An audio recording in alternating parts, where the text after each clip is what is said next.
Steele. James Steele was born and raised in Gilmer, Texas, and graduated from Gilmer High School. He married his high school sweetheart, Phyllis, and together they raised three daughters. James joined the military after high school and retired with over 28 years of service. The two guiding principles in his life are the Lord. Love the Lord your God with all your heart, your soul, and mind, and love your neighbor as yourself. James has been researching our founding history since 2009. His research can be found free on retraceoursteps.com. His latest project is a laminated set of bios on the founders, which he has a set that's 12 of them for $10. And if you want to know more information, please talk to him about it. James Steele.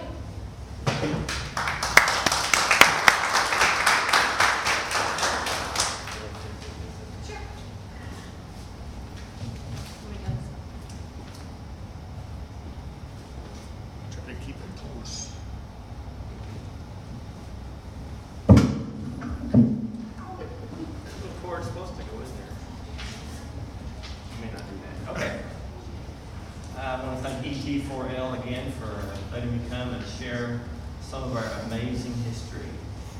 The first question tonight is actually, I'm going to give clues, and you tell me who I am speaking about tonight. So who am I? First clue, I live in Philadelphia, Pennsylvania. If you think you know, just shout it out. I helped establish the first volunteer fire department and the first public hospital in America. Franklin. Who? Franklin. Yes, that is correct. Benjamin Franklin. He began an apprenticeship as a printer at the age of 12 and published his first edition of Poor Richard's Almanac in 1732. Benjamin Franklin was a Pennsylvania delegate to the Continental Congress in 1775 and a signer of the Declaration of Independence in 1776. And I forgot, who said Benjamin Franklin? He gets a prize. A free prize. Okay, so true or false? Second question. Franklin was the oldest signer of the Declaration of Independence. True or false? True. True. That is correct. Free prize? Someone pass that back, please. Thank you. He was 70. Franklin was appointed the first Postmaster General of the colonies in 1775. He was ambassador to France in 1776 and one of the signers of the Treaty of Paris, ending the Revolutionary War in 1783. Franklin was also a delegate to the Constitutional Convention in 1787 and proposed that the convention begin each day with prayer. Question number 3. Can anyone name 2 inventions of Benjamin Franklin's? 2 what? Invention.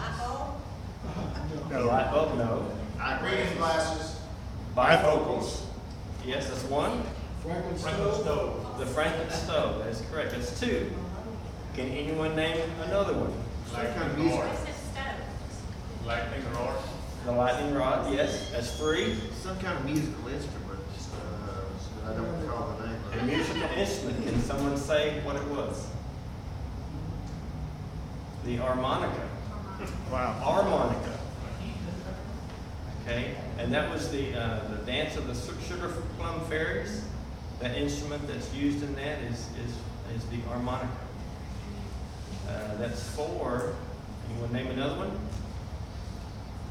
He didn't invent it, but he discovered electricity. Yes, a lot of it. So I'm gonna give you the prize for naming another one. We're gonna.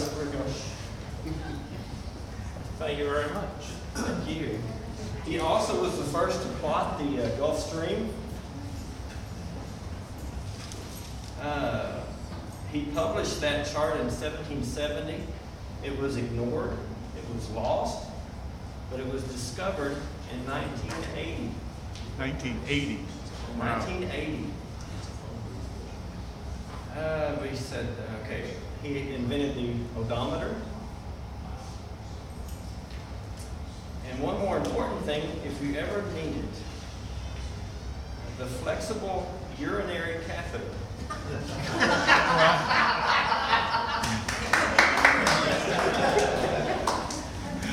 Very important.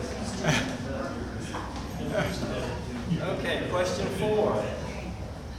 True or false? Franklin amassed a small fortune from selling his inventions. False. That is false. That's good. Who said false that has not answered yet? I heard it. 2 different people. Free prize. Okay. Pass that back a little bit, please. Thank you. Okay. He chose not to profit from his inventions. He wrote in his autobiography, "As we enjoy great advantages from the inventions of others, we should be glad of an opportunity to serve others by any invention of ours, and this we should do freely and generously." The last question, was Franklin for or against slavery? Against. Who answered that? Who said against? The last prize. Okay. Thank you, sir. Thank you. He helped found the Pennsylvania Abolition Society, and he wrote, "The blessings of liberty ought rightfully to be administered without distinction of color to all descriptions of people. Equal liberty was originally and is still the birthright of all men." Franklin died at home in Philadelphia at the age of 84, and 20,000 people attended his funeral. In closing, Benjamin Franklin remained active his entire life and can be an encouragement to us to never use age as an excuse not to stand up for what is right. He wrote, "Wise and good men are the strength of a state." He didn't say young people are the strength. He didn't say rich people. He said, "Wise and good men are the strength of a state." Benjamin Franklin was a great American founder willing to risk everything in order to give his children, his neighbor, to give you and me liberty. Our history is amazing, and I thank you for this opportunity.